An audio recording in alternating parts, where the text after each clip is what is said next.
Muchas gracias. Bueno, muy buenos días. Qué gusto estar acá con ustedes. Un privilegio enorme. Imagino que algunas personas, eh, bueno, Argentina es un país muy grande, es un país muy conocido. eh, Campeones de América, campeones del mundo en fútbol, o sea, y Costa Rica es un país muy pequeño. De hecho, he llegado a algunos lugares y ni siquiera saben que existo. Me dicen, uy, qué lindo vivir en una isla como Puerto Rico, porque ni siquiera saben que existe Costa Rica. Pero bueno, es un país pequeño, pero con mucho corazón, que el Señor ha bendecido mucho. En este momento no pasamos nuestro mejor momento. Vivimos tiempos ahí complejos en áreas económicas, de seguridad, etcétera. Y probablemente lo que más afecta a mi país es las grietas relacionales.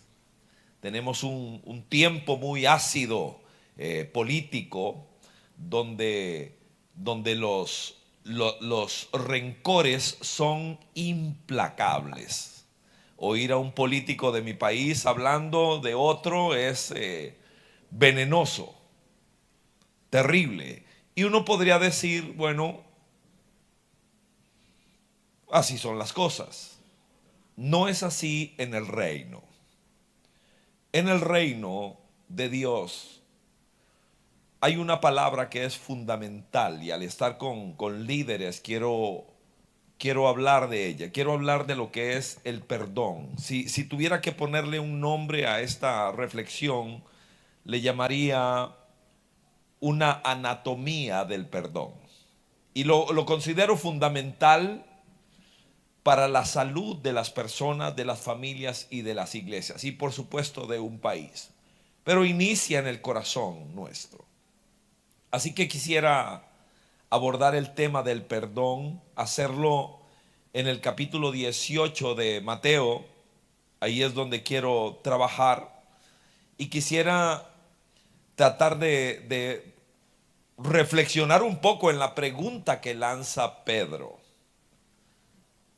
Pedro, usted y yo lo conocemos a partir de la lectura que tenemos de los evangelios. Él es un tipo impulsivo, él no es una persona fina, es un pescador, es un hombre pues casi que grosero en sus abordajes. Es una persona que no tiene muchos filtros para expresarse, pero tiene un gran amor por su Señor, tiene un gran respeto por su Señor.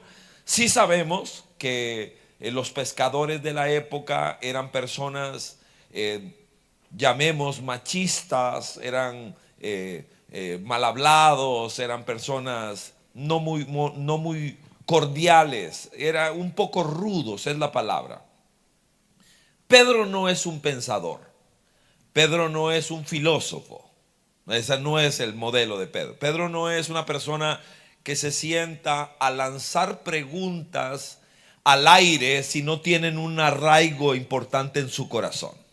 Así que la pregunta que le hace a Jesús es una pregunta que lo tiene al borde, lo tiene realmente cansado. No sé si la palabra aplica en el español argentino. Alguien lo tiene harto. Hay alguien que él quisiera descabezar de a una. Usted y yo conocemos a Pedro. Pedro no es poeta. Pedro no nos lo imaginamos con una guitarra cantando una canción. Pedro es un tipo rudo. Y lanza esta pregunta, verso 21 de Mateo 18. La pregunta que lanza es esta: Señor, ¿cuántas veces tengo que perdonar a mi hermano que peca contra mí? Esta es una pregunta corta, concreta y directa. Alguien, no sabemos si alguno de sus hermanos le había tomado algo prestado y no lo devolvía. No sabemos si en su interacción con Judas ya había visto materialismo en él. Lo que sí entendemos es que relacionalmente debe haber, no sabemos si es su suegra, porque sabemos que tenía una. Lo que sí sabemos es que alguien lo tiene hasta aquí. Hasta aquí. Esta es una pregunta importante. Es una pregunta personal que tiene que ver con un desempeño ministerial. Porque Jesús, su respuesta fue extraordinaria, el abordaje. Jesús le responde, y cuando complementamos los diferentes avances de los evangelios, las aproximaciones a esta escena, llegamos a la conclusión, como la gran mayoría de nosotros conocemos, de que Jesús le estaba diciendo a Pedro que una cosa es el perdón humano y otra cosa es el perdón divino. Que el perdón divino, cuando incursiona en el ser humano, genera una dimensión de perdón que es absolutamente diferente. Pedro inclusive se atreve a proponer un número de veces. Y se atreve a proponer un número de veces, no es en el aire. Los eruditos señalan que los rabinos de la época enseñaban a las personas que se perdonaba 3 veces. 3. De ahí viene eso. No sé si recuerden que a la tercera estás listo, estás frito. 1, 2, 3. Pedro dobla el número rabino, el número rabínico, y aumenta una más. Seguramente en la mente de Pedro, ante esa, preguntó nervioso: ¿cuántas veces perdona a mi hermano que peca contra mí? Que serán 7. Seguro Pedro pensó: Jesús, que es considerado un rabino por muchos, va a decirle a los otros 11: vean a Pedro, este Pedro es lo máximo. Háganme el favor, los 11 lo levantan en hombros y le dan una vuelta a la plaza con él alzado, gritando: Pedro, Pedro, ra, ra, ra. Pero Pedro se lleva una sorpresa, porque Jesús le dice: no, Pedrito, esa no es la venida por la que te quiero llevar. Cuando vamos a hablar de perdón, la venida es diferente. No es la voz del rabino, es la voz de tu Dios. Y cuando mezclamos las diferentes formas en que se interpreta lo que Jesús dijo, llegamos a la conclusión de que 70 veces 7 o 77 veces, aunque lo más seguro es que fue 70 veces 7, es en un solo día. Y le explota la cabeza a Pedro, porque a esa persona que le hace lanzar la pregunta, él dice: honestamente no me alcanza con lo que tengo. Porque lo que Jesús me está diciendo es que si alguien viene y me escupe una vez, que lo perdone. Me escupió otra vez, perdónalo. Me escupió 3 veces. Y bueno, le agradezco al rabino porque estoy esperando la 4ª para agarrarlo del cuello y arrancarle la cabeza. Pero tú me dices que siga. No entiendo. ¿De qué estás hablando? Esto es una locura. Esto es un abuso. Y la dignidad mía. Y el amor propio. Y todas las preguntas que se lanzan sobre una propuesta como esa. Jesús utilizó las parábolas para que una verdad espiritual fuese más fácilmente digerida en el mundo natural. Y entonces lanzó las parábolas, por eso las utilizó tanto. Así que como él sabía que estaba escapando del alcance de la mente de Pedro y de los demás, utilizó un dibujo parabólico. La historia de un rey que decidió en algún momento perdonar cuentas. Y es sobre esa parábola que quiero trabajar la anatomía del perdón. Es un tema para líderes. especialmente, iniciando por allí. Por supuesto que es un tema universal, pero que es abordado con hombres y por supuesto con mujeres que entran en el mundo del ministerio. Usted y yo necesitamos tener las cuentas cortas con todo el mundo. No podemos darnos el lujo de tener facturas guardadas con nadie. No importa. A veces pensamos que lo podemos sepultar ahí en un pasado, debajo de muchas historias y días que pasaron. Pero Dios espera que un hombre y una mujer, como usted, como yo, que le servimos, tengamos nuestras cuentas cortas, al día. Así que vamos a ir adelante. La pregunta de inicio es si alguien me debe algo. Aunque hay una pregunta más importante. Es si yo le debo algo a alguien.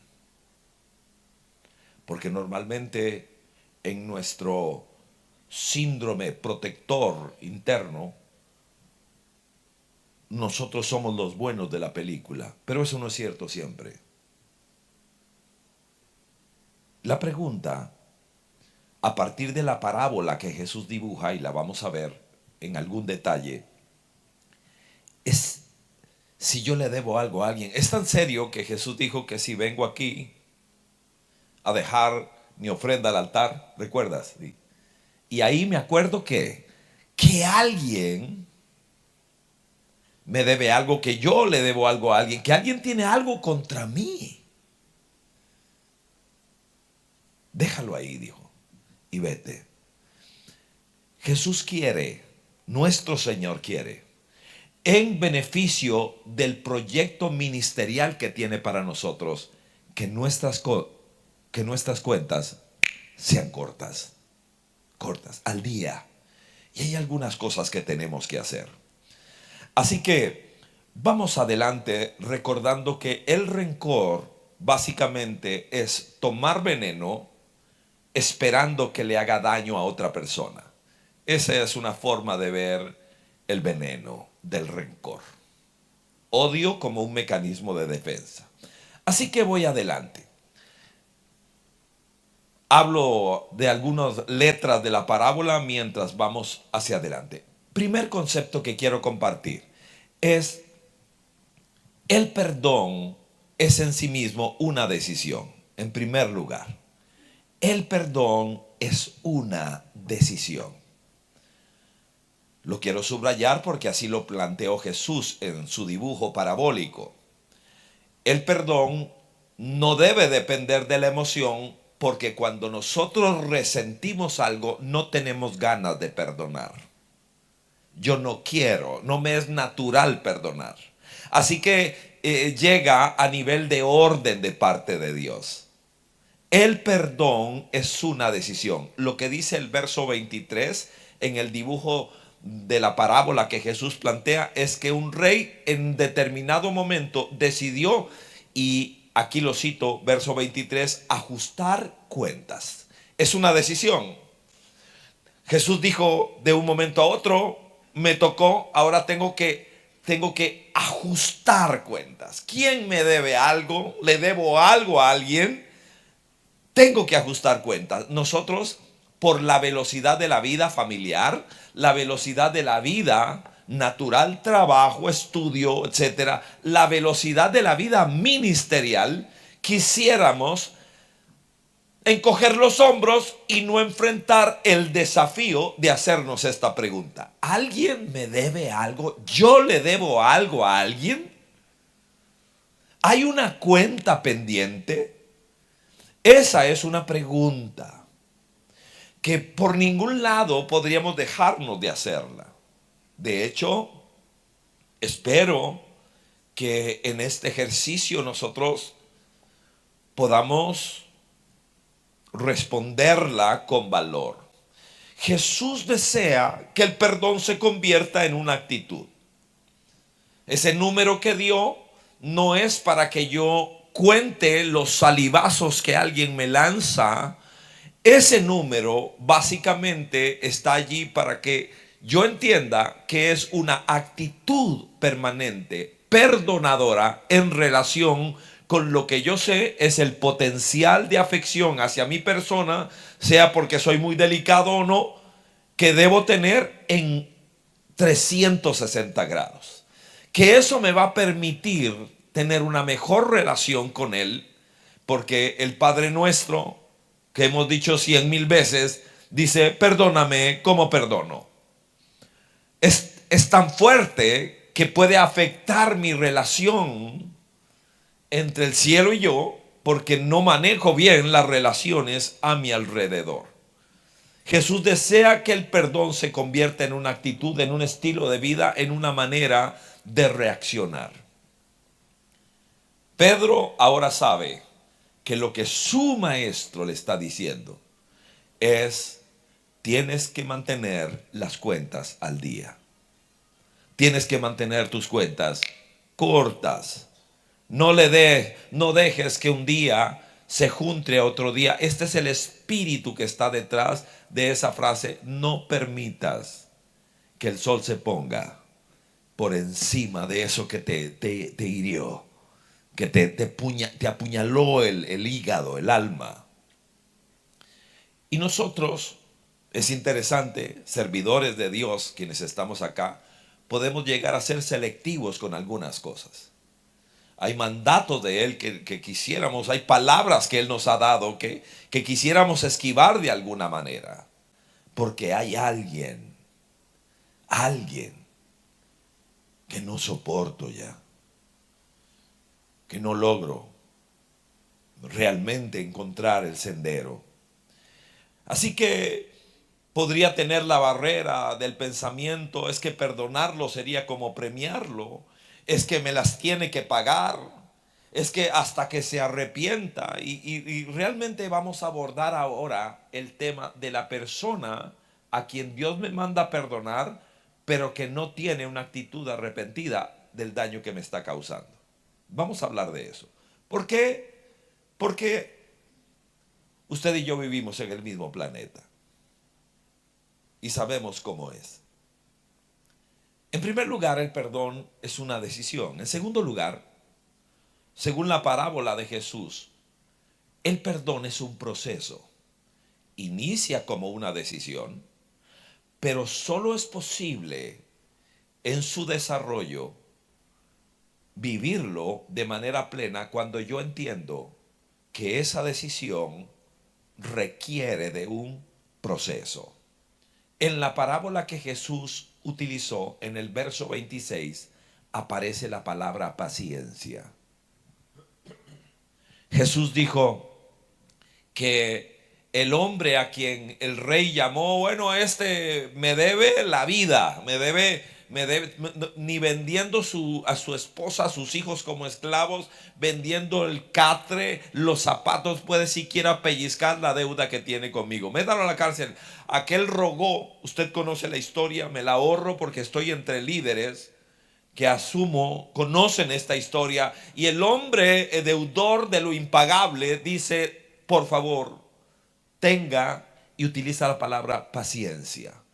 La acción de perdonar es un proceso, igual que cualquier otro proceso de sanidad, igual que cualquiera. Igual que cualquier proceso de sanidad, me corté la mano, ok, decido curarme. Voy donde alguien que sepa. Mientras tanto, limpio la herida. Me pongo alguna ungüento que evite que se infeccione. Me tuvieron que coser. El día que decidí curarme, ese día no estoy curado. Ese día inicia un proceso de sanidad hasta que algún día, lo que voy a ver acá es una cicatriz. No puedo cantar victoria, puedo cantar gratitud de que el proceso se inició. Si lo dejo que se infeccione, podría terminar perdiendo el brazo. Necesito decidir y luego necesito procesar. Poner a esa persona delante de Dios. Eso es lo que ordena la palabra, que lo ponga delante de Dios y lo bendiga en oración. Y que lo bendiga. ¿Bendice a quién? Al que te maldice. Eso es lo que dice tu palabra y la mía. No está en Macabeos ni está en la Biblia. Es tu palabra y la mía. Mi Biblia. Es un proceso. Es un proceso. Hasta que un día veo una cicatriz. Seguro todos acá tenemos cicatrices. Veo una cicatriz y ya no me duele. La veo, la toco, me recuerdo, pero mi recuerdo ya no tiene dolor, ya no supura, ya no sangra, ya no duele. Jesús está entrenando a los suyos para que sean exitosos ministerialmente. Les va a dejar a cargo la tarea. Y una de las cosas que Él necesita que ellos tengan es sanidad en su corazón. ¿Hasta cuándo, Señor? ¿Hasta cuándo? Pedro es violento. Recuerde el Getsemaní, sacó su espadita y ¡guau! Pedro es violento. Él quiere sangre, él quiere agarrar a alguien del cuello, él quiere empujar, él quiere reclamar. Y Jesús le enseña otro sendero diferente. Un sendero mejor. Esta mujer es una bancaria, una mujer de banca, es una ejecutiva bancaria de alto rango, una mujer muy preparada financieramente y llegó a la iglesia con su familia, su esposo, otro profesional de alto nivel y sus hijos, una familia muy linda. Y conforme fue asentándose en la iglesia, un día pidió consejo. Ella dijo, mi forma de escapar de mi dolor fue estudiar. Estudiar fue lo que yo entendí, era lo que me permitiría huir de mi familia.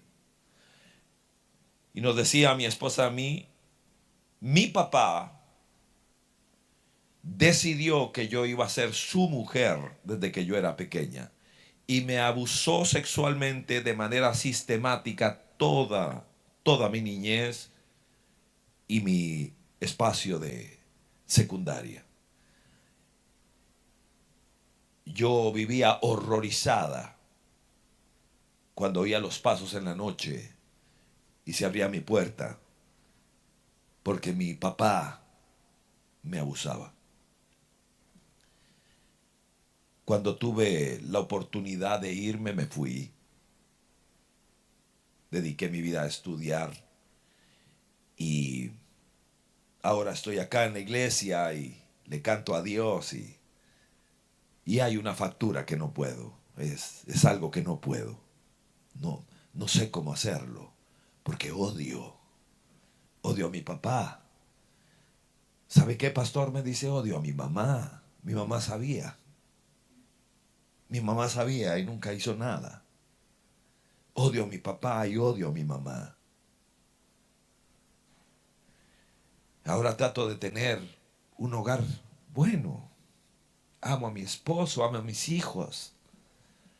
Pero, y ahora me encuentro con Dios y amo a ese Dios, le canto y quiero conocerlo. Pero yo sé que yo no puedo sentir esto.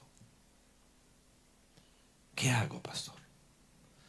Así que hablamos del perdón desde la perspectiva de Dios en su palabra. Lo que esta mujer estaba viviendo es un Dios que la está llamando a ajustar sus cuentas. Y lo que ella está viviendo es de un Dios que la va a meter en un proceso. Es decisión y es proceso. Empezó a orar y a pedirle a Dios la fuerza, la sabiduría y el momento. Su papá entra en una etapa terminal en un hospital y ella entendió que había llegado el momento. Pidió lo que algunos llaman una cita divina, la cual Dios programó. Así que llegó al hospital, abrió la puerta, entró. El hombre estaba en una cama, entrado en muchísimos años. Por primera vez en muchísimos años vuelve a ver a su hija. Y él levanta la cabeza en su gravedad y la vuelve a bajar. Ella se acerca y le dice: papá, aquí estoy. Me hiciste mucho daño. Destruiste mi niñez. Destruiste mi vida. Pero quiero decirte que vengo a perdonarte lo que hiciste. Vengo a perdonarte. Vengo a decirte que te perdono. Y que mi encuentro con Dios es el que me da la fuerza para poder perdonarte a ti. Quiero decirte y le testifica acerca de Cristo, de su grandeza, de su perdón, de su amor. Me decía: oye, es una familia que sirve en la iglesia de muchas maneras, es una familia hermosa. Y digo esto, este descriptivo final, porque el perdón es liberador, es embellecedor. El odio produce amargura, la amargura afea, arruga, encorva, palidece, debilita. Me decía: ha sido uno de los momentos que, aunque fue corto en tiempo, el peso emocional y espiritual que había en ese momento es fuertísimo. Porque Dios nos manda, igual que a ellos, que si alguien te escupió, y en este caso tu dignidad, perdónalo, perdónalo. Es un proceso. En tercer lugar, el perdón, según la descripción de Cristo, es una consecuencia. El perdón es consecuencia de algo. Dice el verso 33: ¿no debías tú también, vea la consecuencia, haberte compadecido de tu compañero, así como yo me compadecí de ti? Lo que Jesús está diciendo acá, con este dibujo de parábola donde hay un juego de autoridades, un rey sobre todos, que es el que decide perdonar, es que cuando el perdón desde el trono es otorgado, nosotros deberíamos entonces perdonar a los demás. Que el impulso del perdón viene por haber experimentado el perdón mayor. Es una consecuencia. ¿No debías tú haber compadecido de tu compañero, así como yo me compadecí de ti? Esto es, entonces, porque una cosa es hablar del perdón desde una perspectiva teórica, pero el perdón verdadero, lo que dice la palabra, puede darse únicamente cuando alguien ha recibido el perdón de Dios y ahora se espera de él y de ella que pueda otorgarlo a otras personas. No puedo dar, dijo Pedro allá al inicio del libro de los Hechos, lo que no tengo. Lo que tengo, te doy. Solo si lo he vivido y lo he recibido y me ha liberado, soy capaz de otorgárselo a otra persona. Quien no ha vivido esto, nunca va a encontrar el sendero del perdón. La falta de perdón me hace defensivo, me hace duro, me hace amargado. Solo quien lo ha recibido puede otorgarlo. Aquí es necesario hacer una aclaración y voy a tratar de mencionarla rápido, pero como es un tanto controversial, me detengo unos segundos más. Perdonar no significa necesariamente que una relación será restaurada.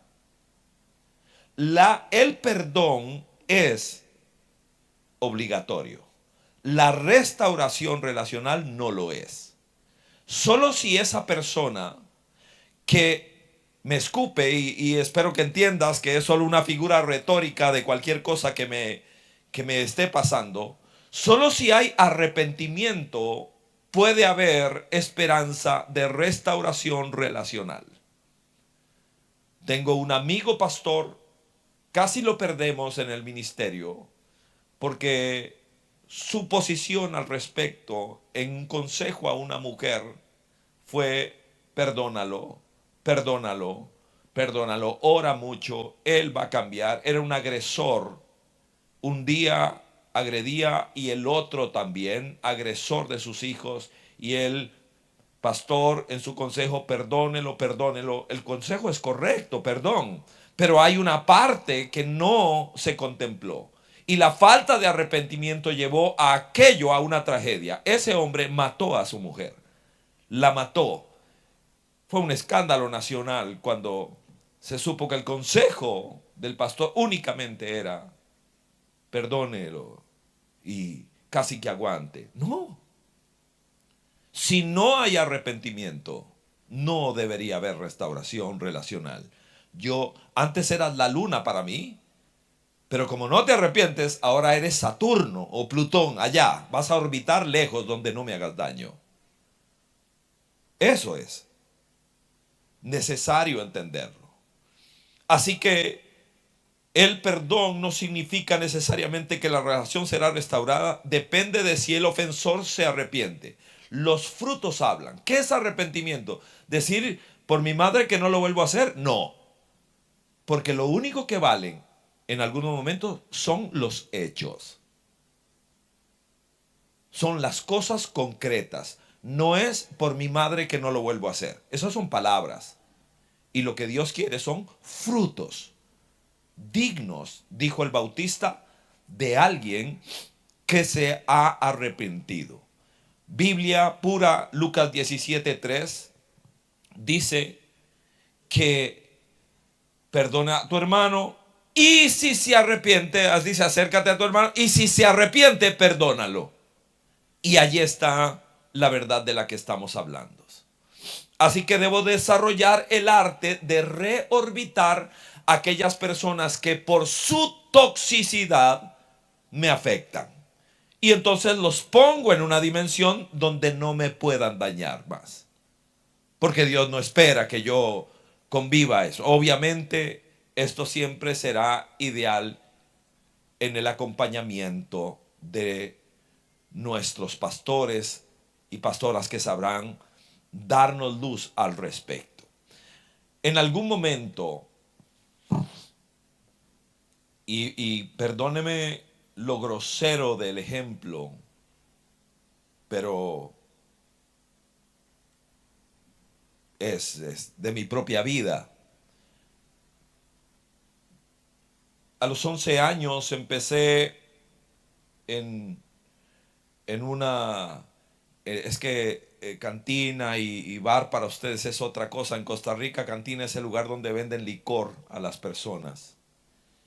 Y mi papá tenía una cantina, él era alcohólico y me dejaba solo entre semana, que había muy poco movimiento.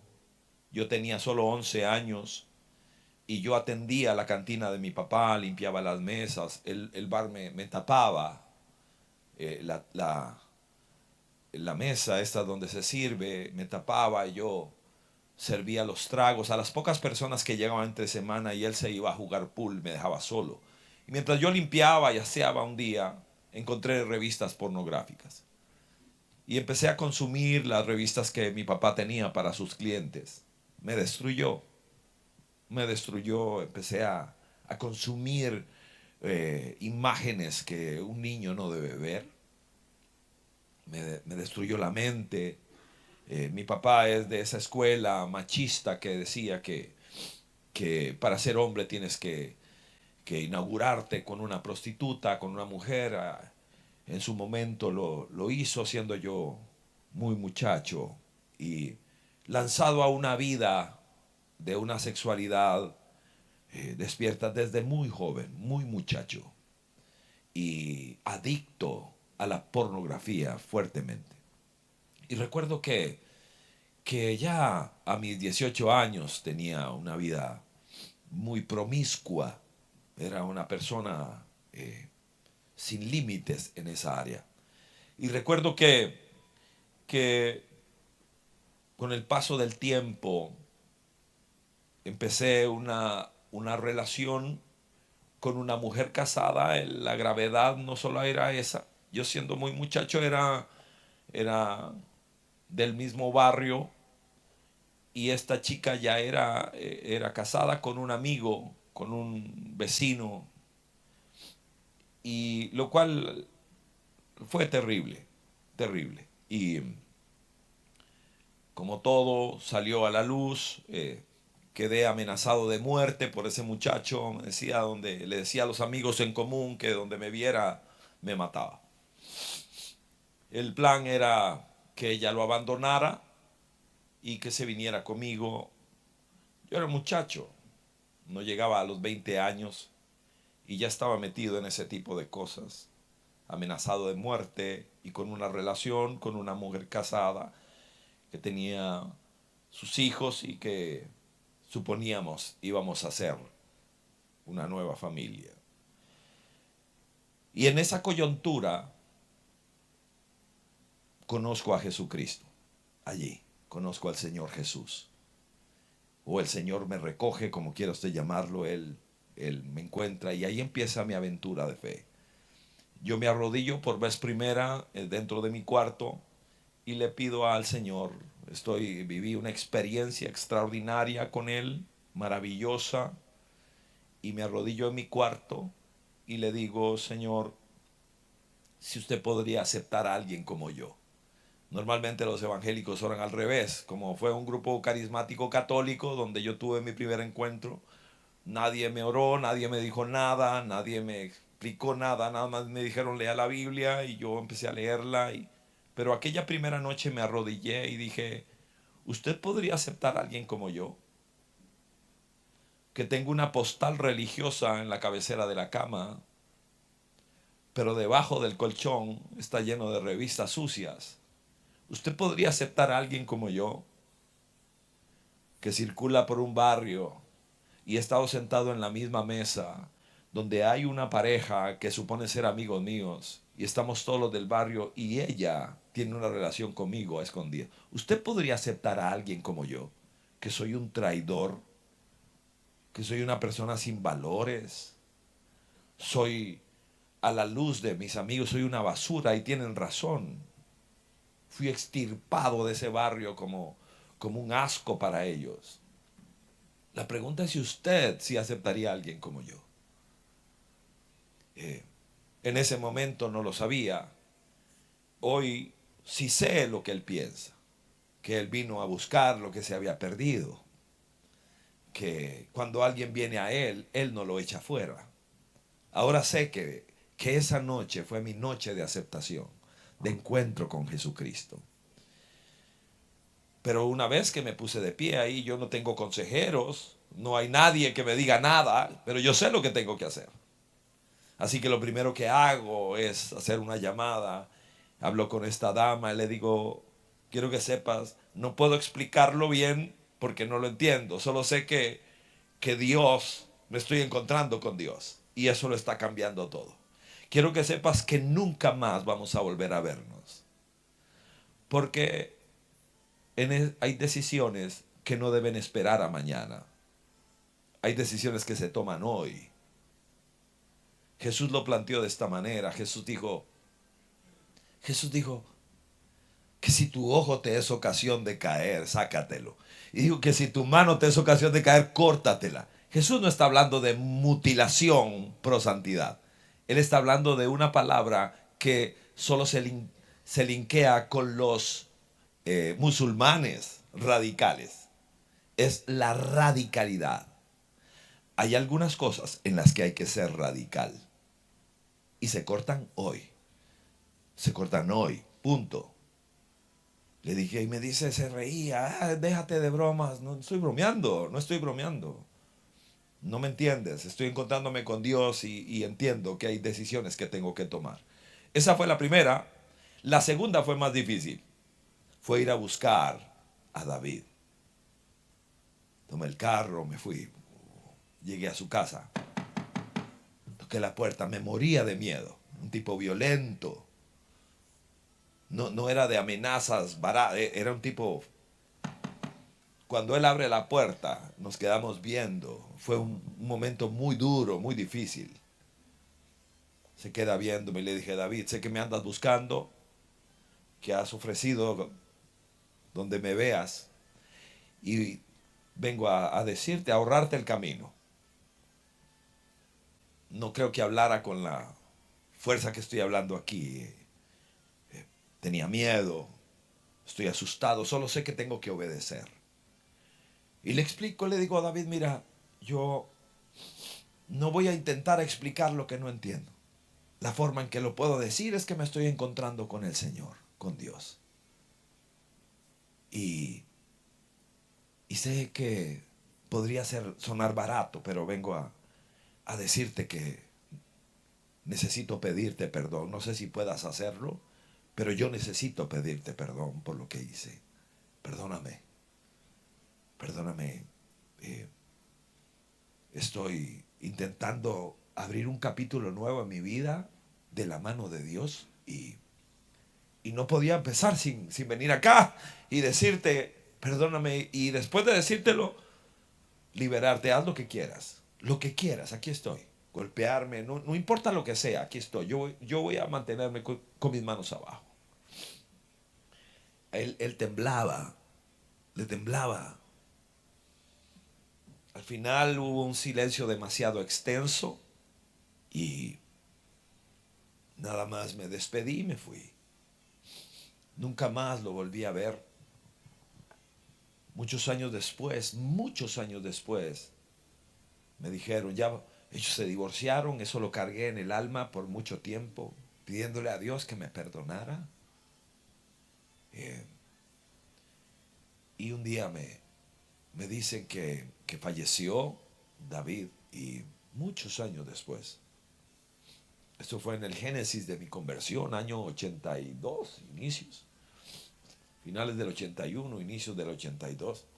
Y me acuerdo que cuando falleció, decidí ir al funeral, iglesia católica, me entré y me paré de atrás. Solo quería hacer presencia, ya sabía que ahí iban a estar los amigos comunes que me habían extirpado de su memoria. Me quedé atrás y lo que me llamó la atención fue que su familia, sus hermanos, una hermana, cuando me vieron, vinieron con gran afecto a darme un abrazo y a darme gracias por estar ahí. Ellos sabían todo lo que había acontecido y no sé qué habrán conversado en el camino, pero su abrazo para mí fue muy significativo. El perdón, según Jesús, es una decisión, es un proceso, es una consecuencia. El perdón, solo me quedan dos conceptos y los abordo rápido, es una urgencia. El perdón es una urgencia. Cuando el hombre perdonado salió y no perdonó al que le debía centavos, usted recuerda la historia, dice el verso 34 que lo devolvieron y se le dijo, como no perdonaste, dice que lo metan a la cárcel, verso 34, y que lo torturen hasta que pague. Es una figura extrañísima, pero la que rescato es la palabra tortura. Es que la diferencia de estado es enorme. El perdón produce paz y el rencor produce tortura. tortura. Hay alguien que no puedo ver, hay alguien en quien no se puede mencionar, hay alguien que es una tortura. El odio es el sentimiento más destructivo de nuestra vida. Es como un cáncer en el alma. Consume el tiempo, los pensamientos, la energía. Es capaz de destruir físicamente, emocional y espiritualmente a una persona. El acto de perdonar tiene como primer beneficiario a la persona, a cada uno de nosotros. Y por eso la pregunta de Pedro se agradece tanto, y más se agradece el tiempo que utilizó Jesús. Es una de sus respuestas más largas esta. La más larga es: ¿cuándo será el tiempo del fin? Y viene una respuesta larguísima ya en Mateo. Esta es muy larga también. Jesús se tomó el tiempo para detallarlo. Así que la razón para perdonar es la salud, una salud integral, es la apariencia, es la libertad, es el valor, es la vida, es la familia. Y permítame decirle esto: la razón para perdonar es el aliento. Cuando usted y yo no perdonamos, tenemos un mal aliento. Nuestras palabras quedan teñidas. Y de alguna manera queda en el aire la amargura del rencor de alguien que habla. Y todo lo contrario también es cierto. Mi suegra, que goza de Dios hace muchos años, en los inicios de nuestra iglesia, era la señora que preparaba los desayunos en las que llegábamos a la reunión del domingo en la mañana, llegábamos a desayunar, el grupo que éramos allí, llegábamos, era parte de nuestra comunión, tomábamos nuestro café y conversábamos un rato, y mi suegra era la encargada de todo eso, una mujer maravillosa. Y era la encargada de conservar la hielera. La hielera de la iglesia, uno de los pocos bienes que en nuestros inicios teníamos. La habíamos comprado para guardar algunas cosas cuando íbamos a algún sitio, y ella la manejaba porque la ocupaba para los desayunos de los fines de semana. Y un día los jóvenes le pidieron para que iban a hacer un asado, y se la pidieron prestada, y bueno, en el momento de devolver, donde la regla es todo lo que usas tiene que quedar nítidamente limpio cuando lo retornes. Pero los muchachos, queriendo bendecir a Florita, mi suegra, dejaron un poco de carne en la hielera. Mi suegra asume que está limpia, así que la guarda en su sitio, pensando que está nítidamente limpia, que es como siempre se devuelve. Y la vamos a ocupar allá. Un par de semanas después, la vamos a ocupar. Cuando mi suegra abre la tapa de la hielera, la carne adentro está podrida, por supuesto. Y el vaho, el hedor que despide, terrible. Eso mismo le pasa a un hombre o a una mujer que decide vivir sin perdonar. Lo mismo. Sencillamente, cada vez que se abre nuestra boca, es notorio que hay algo que no está bien ahí adentro. Y por último, el perdón es un milagro. Por último, el perdón es un milagro. El tema a tratar con la figura de parábola que Jesús utiliza es de miles y miles de monedas de oro. Eso es lo que dice el verso 24. Es una cantidad exorbitante.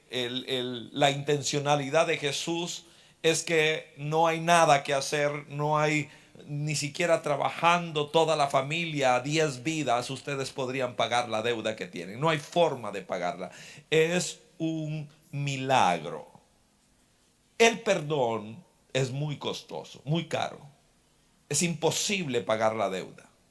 Orar por quien me persigue y bendecir al que me ofende es algo que está más allá de nuestras fuerzas. El perdón enseñado por Jesús está basado en la gracia, es inmerecido, ilógico e injusto. Es cancelar la deuda, es decirle a alguien: no me debes nada. El milagro empieza en la tierra y se sella en el cielo. Eso dice el verso 18. Lo que ates aquí se atará allá, lo que no arregles aquí tampoco allá. Es una asociación espiritual impresionante.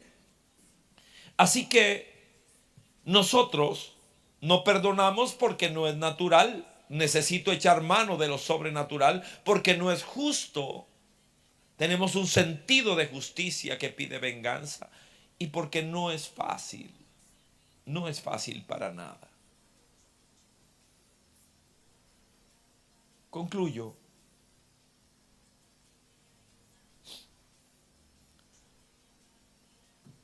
Hay una pareja, los Haggard. Esta pareja,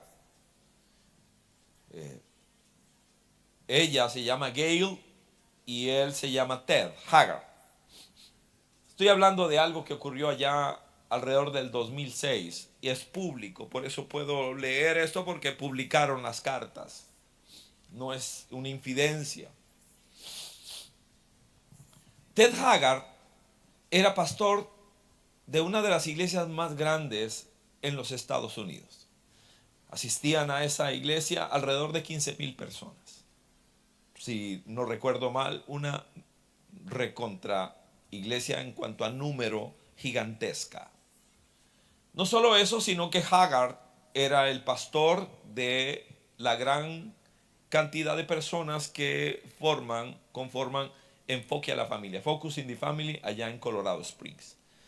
Él es pastor allí en Colorado, una iglesiotota, la iglesia New Life. No solo eso, sino que Ted Haggard es el presidente de lo que llaman en Argentina el Consejo de Pastores de los Estados Unidos. Así que los atestados de este hombre son enormes, enormes. Un hombre de una relevancia, un luchador contra los valores de familia, etcétera, etcétera. Y un día aparece en los medios de comunicación un prostituto, un hombre que suele vender su cuerpo, y acusa a Ted Haggard públicamente de que han tenido una relación homosexual durante muchísimos años en secreto. Y él saca a la luz esto. Haggard lo niega al principio, pero luego las pruebas que se aportan son irrefutables. Haggard termina siendo cesado como pastor de la iglesia. Hay una vergüenza personal, familiar, eclesiástica. Se da gusto todos los grupos opositores a lo que es conservador, lo atacan, lo van a moler y lo destruyeron. La carta que él escribe pidiendo perdón, reconoce su pecado, pide por favor que lo perdonen por no haber atendido aquellas cosas. Ahí está la carta, es pública. Pero lo que le voy a leer es la carta que hizo su esposa. Creo que esa carta resume lo que he estado tratando de comunicar. Dice la carta: Gail Haggard, querida iglesia New Life, hablaba principalmente a las mujeres. Dice: lamento mucho las circunstancias que me han llevado a escribir esta carta.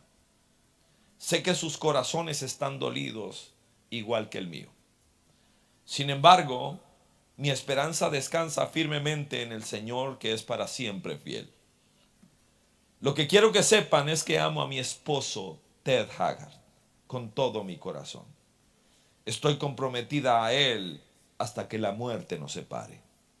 Empezamos este viaje juntos y por la gracia de Dios lo terminaremos juntos. Para todas ustedes que se preocupaban que tenía yo un matrimonio perfecto, sé y que no podía relacionarme con mujeres que estaban en gran dificultad, sepan que este no será el caso nunca más. Y escribe: mi prueba ha empezado. Obsérvenme.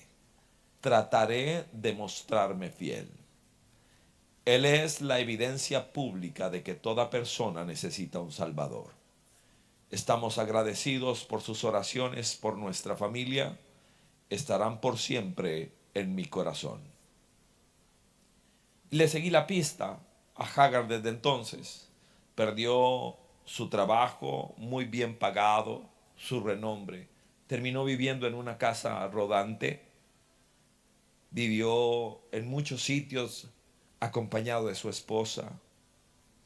Y las últimas imágenes que tengo cada vez que me meto a buscarlo, a ver por dónde van, aparece él al lado de su esposa. Los han entrevistado N cantidad de veces. Él encontró un lugar donde ser atendido, donde ser acompañado en el proceso. Y una de las imágenes que a mí más me impresiona es la imagen donde está con sus hijos, sus nietos, su esposa. Es un milagro. La pregunta que yo haría ahí es: ¿cómo te hubiera ido a ti con una situación como esta? O a mí. Y bueno, tenemos un sendero trazado por Dios, pero también tenemos la obligación de preguntarnos cómo reacciona la otra persona. Lo que dice Gail Hagar, ella ha escrito 2 libros, uno sobre la gracia y el otro que responde a la pregunta ¿por qué me quedé? Entrevistados en los programas más populares de ese tipo en los Estados Unidos, los llevan a los dos. Usted se puede meter a internet y seguirle la pista. Obviamente el impacto de aquello todavía tiene consecuencias. Pero lo que me impresiona a mí es el corazón de esta mujer.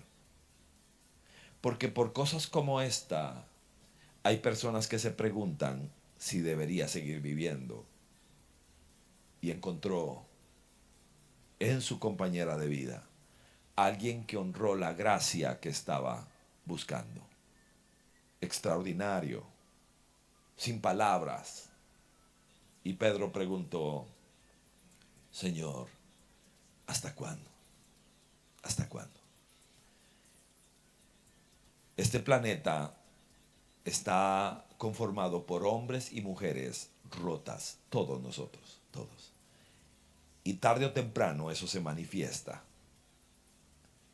¿Y cuánto necesita uno que alguna persona sea un agente de gracia para mi vida? ¿Y cuánto valora Dios cuando usted y yo somos un agente de gracia para otras personas? Sin duda alguna, tocar este tema es una enorme responsabilidad. Me responsabilizo por lo que he dicho, por mi interpretación de un pasaje como este. A usted le toca la responsabilidad de qué hace con esto, porque de esto depende lo que viene. Me echaron de una iglesia. Realmente fue, es decirlo de manera muy grosera, fue un mix entre que, digamos que me invitaron a salir de la iglesia. Elegantemente me dijeron: no creemos en tu ministerio. No. Había sido misionero de ellos, su calificación de nuestro trabajo, de mi esposa y mío, no fue bueno. Éramos 2 jovencitos. Llegamos a Panamá como misioneros en el año 90, después de lo de Noriega y todo esto. Servimos 3 años, fundamos una iglesia, regresamos a nuestro país y la calificación fue muy baja. Y me invitaron a salir y fue doloroso. Entré a una oficina y tenía trabajo, tengo ministerio, pero salí de esa oficina sin trabajo, sin ministerio, con solo 33 años. Busqué un teléfono público y le dije a mi esposa: Gis, me corrieron. ya no tengo trabajo. Pienso en mis hijos, pienso en mi esposa, somos jóvenes, le apostamos todo al ministerio y ellos dicen que yo no sirvo. Fue duro, fue difícil, fue complejo, fue complejo. Dios me ha permitido restaurar mi relación con todos ellos, pedirles perdón en lo que correspondía. Pero algo ocurrió hermoso hace 2 años, 30 años después. Recibí una invitación. La invitación era la siguiente: hola Ricardo, somos de la misión tal y tú sabes que tenemos un encuentro anual de pastores de toda nuestra denominación. Nos reunimos una vez al año, los pastores y los líderes, y de común acuerdo pensamos que buena idea sería que el orador invitado a esta conferencia seas tú.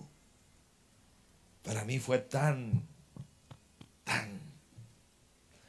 Llegué y me paré como estoy ahora y no podía hablar. No podía. Tuve que tomarme mi rato, porque era un momento de gracia, de la gracia de Dios. Yo tengo mis historias y usted tiene las suyas.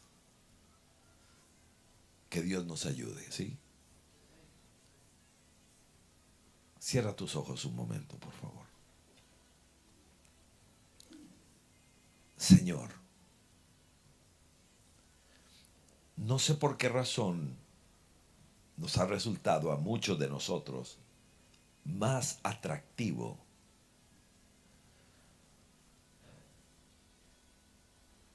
abrazar el rencor, el odio, el resentimiento que ha derivado en amarguras de nuestra vida, que obedecerte a ti y decidirnos por el perdón.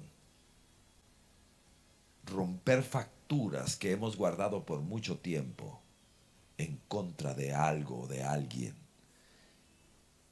Y yo quiero pedirte, Señor, hoy nosotros aquí en este lugar como servidores tuyos, vengo a suplicarte, Señor. Primero que nada, permíteme saborear el perdón que me has dado. Mi deuda impagable delante de un rey que tiene el poder para sencillamente hacerme pagar, sencillamente encerrarme o desecharme porque no puedo. Y has decidido otorgar perdón. Y vengo a ti, Señor, en una mañana como esta.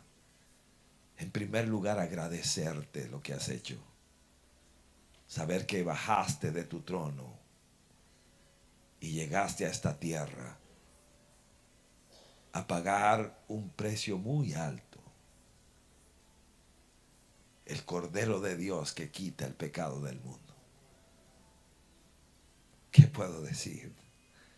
Delante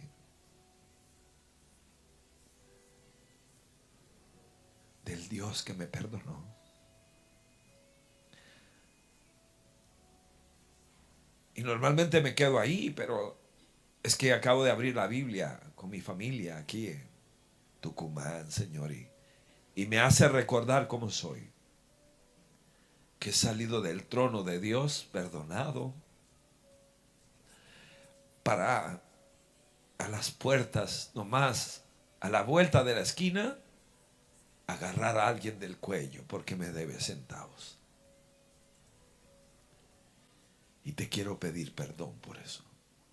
Te quiero pedir perdón por mi insistencia en historias añejas que suelo sacar a relucir, porque soy un inmaduro que no perdona, que no sabe lo que significa olvidar. No es que vivo en el absurdo, es que decidí perdonar en el nombre de Jesucristo. Romperle a alguien la factura en la cara. No me debes nada. Y saber que eso es capaz de honrar al Dios que me liberó de lo impagable. Por eso te pido que tu dulce espíritu se mueva entre nosotros, haciéndonos recordar algunas cosas que, si bien es cierto, no he olvidado, lo que hice fue esconderlas debajo de la alfombra. Me parece que algunos de nosotros tenemos algunos muertos en el sótano y que llegó el día en que pueda ajustar cuentas conmigo mismo y con los demás. Tu palabra dice: a aquel conquistador llamado Josué, santifíquense, porque mañana el Señor va a hacer maravillas con ustedes. Tu palabra dice: dichosos los de corazón puro, porque ellos verán a Dios. Líbrame del odio y del resentimiento. Líbrame de esa hipersensibilidad, Señor, que me ha caracterizado y que me ha hecho ahí fácilmente romper relaciones que tú querías que yo sostuviera, que debían alimentar mi vida en muchos sentidos. Y ahora te pido, Señor,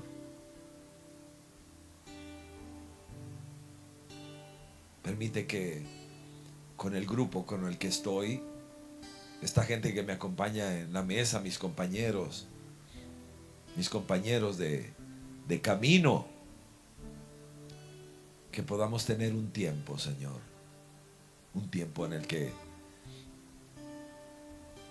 personalicemos un poco más los conceptos que hoy hemos compartido. Te pido, Señor, que tu gracia nos acompañe por un momento más. Sépanos dirigir el dulce espíritu, Señor, que nos guía siempre a la verdad. Ayúdanos. Y oro, Padre,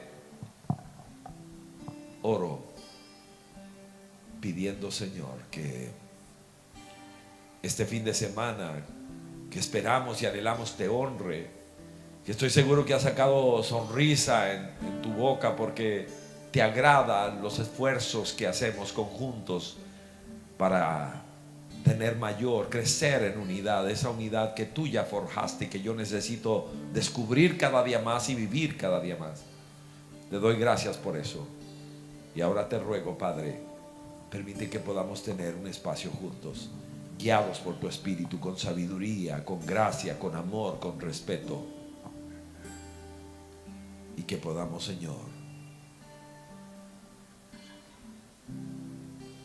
entender como nunca antes, un poco mejor que antes.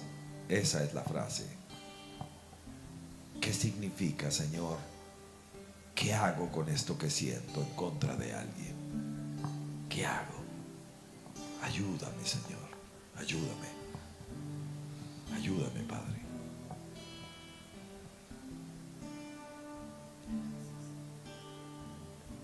Antes de cerrar, pon tu mano en el hombro del que está al lado y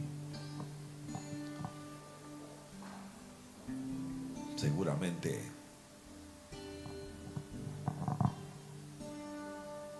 le conoces, pero tomemos un momento para orar por la persona que está a nuestra derecha. Ora por él, por ella. Bendice su vida. Bendice su corazón. Y oramos pidiéndote, Señor, abona mi corazón y mi alma, Señor. Abónalo para que tu palabra fructifique. No la rechaces. Ora por él y por ella. Bendícele. Oremos pidiendo que el Espíritu Santo le guíe. Seguramente hay conversaciones que debo tener. Primero hay oraciones que debo hacer y luego hay conversaciones que debo tener. Señor, Sana tu pueblo, Señor. Sánanos. Sana nuestras relaciones, Señor. Sánanos. ¿Cómo podríamos, Señor, ir adelante con las piedras del odio y del resentimiento que son tan pesadas y de la amargura? Tratar de correr para conquistar algo cuando el peso me detiene. Que sea una mañana de liberación, de sanidad, de restauración. Quizá algunos de nosotros no tenemos que buscar muy lejos, porque la espina que tengo es con la persona con la que duermo. Sana, Señor, mi vida. Sana mi matrimonio. Permíteme mirar a los ojos para decir las cosas que tengo que decir. Permíteme, Señor, tomar mi corazón para que tome las decisiones que tengo que tomar. Porque hay cosas que no deberían amanecerme mañana. Sánanos, Señor. Sana tu pueblo. Sana a tus hijos. Porque lo saludable crece. Lo saludable se reproduce. Lo saludable se expande. Sánanos, Señor. Cada día más sánanos. Permítenos ver aquello que debe ser reorientado en mi vida. Oh, Señor, eres maravilloso, Señor. Y bendecimos tu nombre.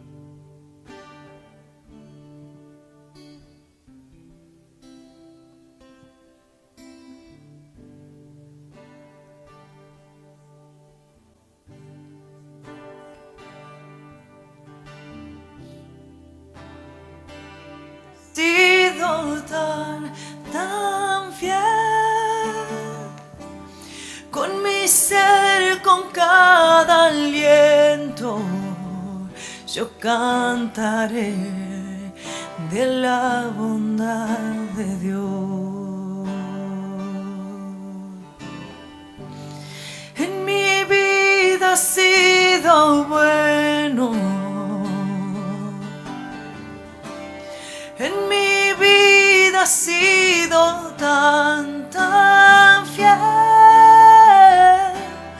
Con mi ser, con cada aliento, yo cantaré de la bondad de Dios. Yo amo tu voz, me has guiado por el fuego. Tú cerca estás en la oscuridad. Te conozco como Padre y como amigo fiel. Mi vida está en la bondad de Dios. En mi vida ha sido bueno, en mi vida ha sido tan fiel. Con mi ser, con cada aliento, yo cantaré de la bondad de Dios. Tu fidelidad sigue persiguiéndome. Tu fidelidad sigue persiguiéndome.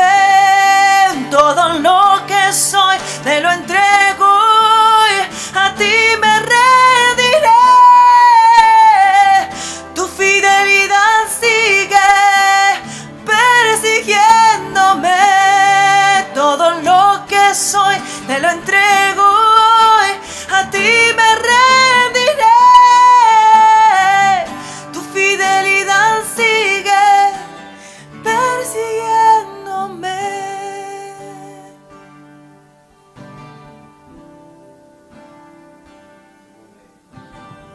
Aló.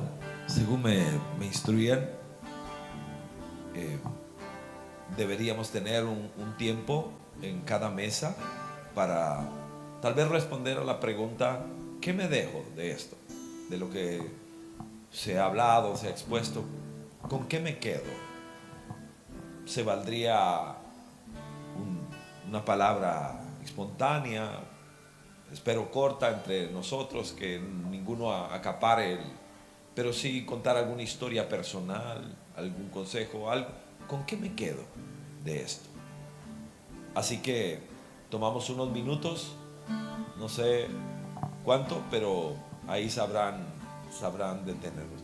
Pero qué lindo lo que ha encantado. Muchas gracias también. ¿Podríamos adorar al Señor una vez más antes de que procedamos a compartir? Gracias.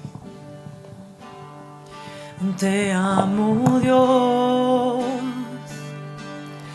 tu amor nunca me falla, mi existir en tus manos está. Desde el momento en que despierto hasta el anochecer, yo cantaré de la bondad de Dios. En mi vida ha sido bueno, gracias Señor. En mi vida ha sido tan fiel,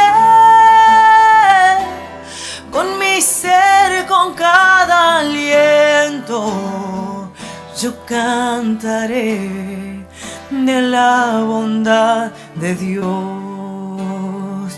Yo amo tu voz, me has guiado por el fuego, tú cerca estás en la oscuridad.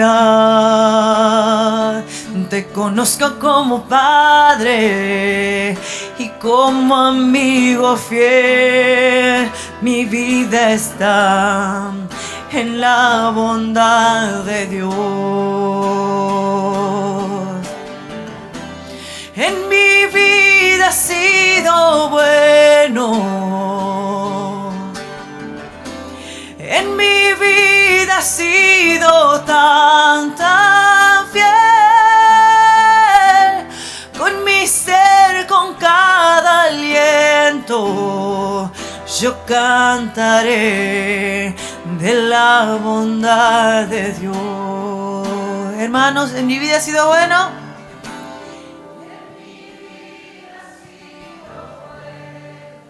¿Cómo no te vamos a agradecer, Señor? En mi vida ha sido bien, con mi ser, con cada aliento, yo cantaré de la bondad de Dios. Yo cantaré de la bondad de Dios. Gracias, Señor. Gracias por este tiempo tan especial. Gracias, hermanos, por este tiempo. Gracias, Ricardo. Yo creo que ha sido un tiempo de gracia, ¿verdad? Y de desafíos. Y a veces el ministerio es muy solitario, ¿verdad? Para algunos. Qué bueno, venía a mi mente esto, ¿no? Miren por ustedes y por el rebaño. Qué bueno que nos podamos cuidar también entre nosotros. Entonces, lo que nos decía, por favor, el pastor, 2 minutos, 3, con el que está a la par. ¿Ah? Compartile algo de lo que te llevas. Ya cerramos, ¿sí? Ahí donde están de a 2 en la mesa. Por favor, todos compartiendo con alguien. ¿Y qué te llevas de esta mañana? ¿Qué desafíos? Quizá algo práctico de parte del Señor. Va a sonar suavemente la música. Muy suave, por favor.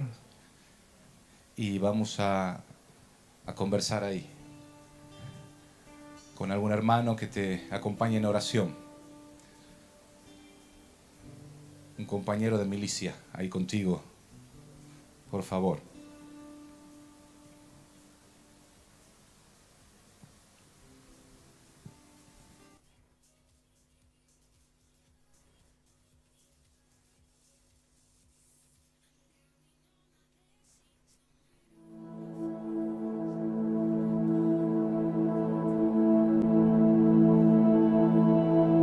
Señor.